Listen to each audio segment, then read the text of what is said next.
Donc une fois la prise de contact réalisée, on va passer par la phase découverte des besoins, qui passe forcément par la phase reformulation des besoins, mais avec des reformulations partielles et une globale, tout en étant fluide, puisque l'objectif c'est d'être professionnel.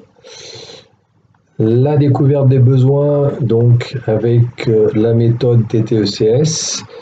TTECS, c'est thème relatif au cadre général. L'objectif, c'est d'avoir ici une vision plus globale de l'entreprise au lieu d'arriver directement sur le produit, et donc avoir une vision de son potentiel et finalement comment on peut aider l'entreprise d'un point de vue global plutôt que simplement d'essayer de vendre un produit.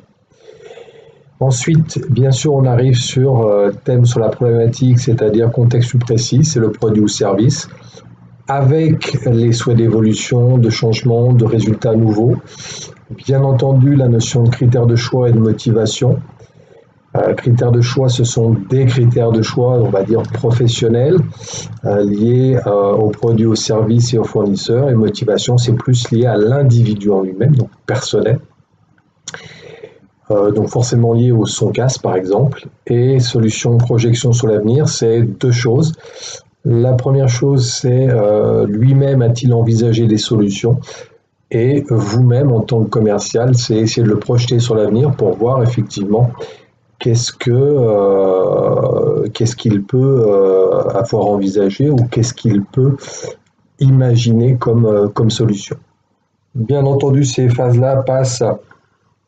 Cette découverte des besoins passe par l'écoute active. Alors deux notions, écouter, entendre. Écouter, c'est la notion d'être ouvert aux paroles de l'autre, et entendre, c'est de chercher à comprendre. Pourquoi ? Puisque chacun a son filtre de perception, et forcément, si on n'est pas ouvert, on ne pourra pas rentrer dans le filtre personnel de son interlocuteur et finalement comprendre la globalité de ce qu'il veut, de ce qu'il souhaite, de ce qu'il veut dire. Ça passe par, bien entendu, cette écoute active des types de questions. La plus connue, c'est la question ouverte et fermée. Question ouverte permet d'ouvrir le débat, fermée, elle va fermer le débat. Je vous montrerai dans une vidéo comment on peut effectivement fermer le débat, même si c'est qu'une vidéo, une scène, tournée. Les questions alternatives, ça permet de donner un choix, mais en fait, aussi, quelque part, ce sont des questions qui sont une alternative qui est suggérée, donc d'une certaine manière, ça restreint son choix.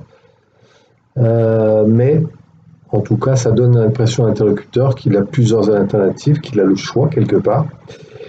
Vous préférez, par exemple, telle solution ou éventuellement telle autre solution. Donc, on voit bien que dans ce choix-là, on lui donne deux possibilités, et c'est à lui de choisir. Mais les deux que l'on donne sont ciblés. Question fermée, c'est est-ce que vous avez bien mangé ? C'est oui ou non. Question ouverte, quelles sont vos attentes ou comment fonctionne votre entreprise ? Voilà, c'est ouvrir le débat très large. Question relais, c'est répondre par une question à une demande. Exemple, l'interlocuteur, donc le prospect client qui vous demande « Je souhaite un SAV de qualité », vous répondez par une question. Qu'entendez-vous par la notion de qualité ? Puisque la notion de qualité, comme je l'ai évoqué au niveau du filtre de perception, c'est très relatif. Question ricochet, c'est des petites questions, c'est des petits mots interrogatifs du style « c'est-à-dire », dites-moi plus. Et donc c'est de faire ricocher l'interlocuteur, ou même on peut utiliser le silence pour faire parler l'interlocuteur.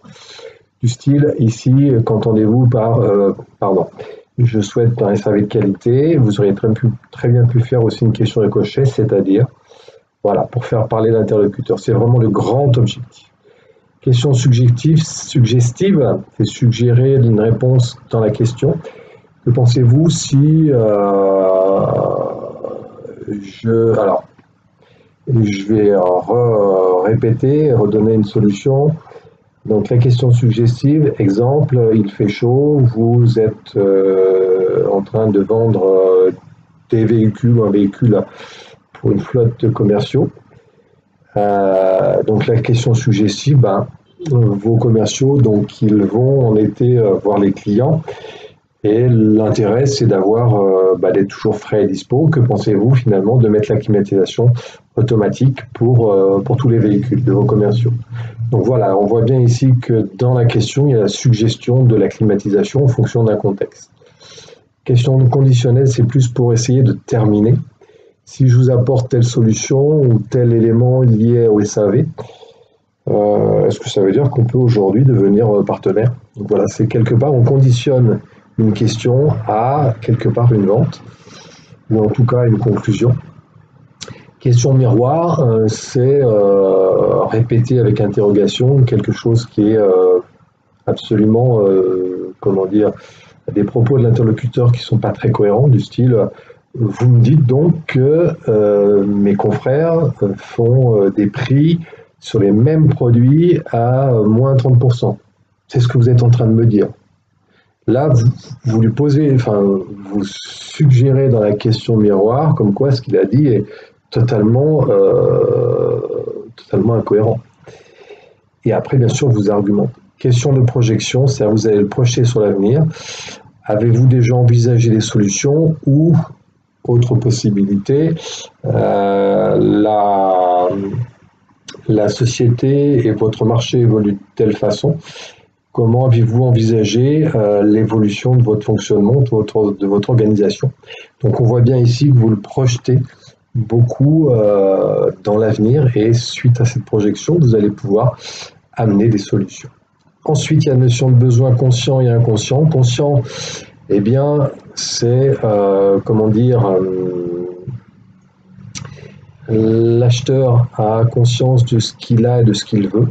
Inconscient, il a quelque chose, mais il ne sait pas qu'il pourrait avoir quelque chose. Et bien entendu, la prise de notes est tout à fait recommandée. Vous ne pouvez pas faire un entretien sans prise de notes, sans que ça soit pertinent.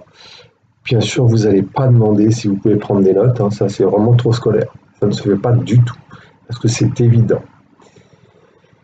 La reformulation des besoins donc amène à bien cerner les besoins de l'interlocuteur, ça insiste sur les problèmes rencontrés où ça fait acquiescer l'interlocuteur sous attente et on passe naturellement à la solution argumentée. Donc pour évoquer ça, je vais amener donc une vidéo. Avant, je vais évoquer la notion de comportement, donc réceptif et compréhensif lors de la découverte des besoins et de leur formulation, ce qui est tout à fait logique puisque réceptif, eh bien, c'est la notion d'écoute.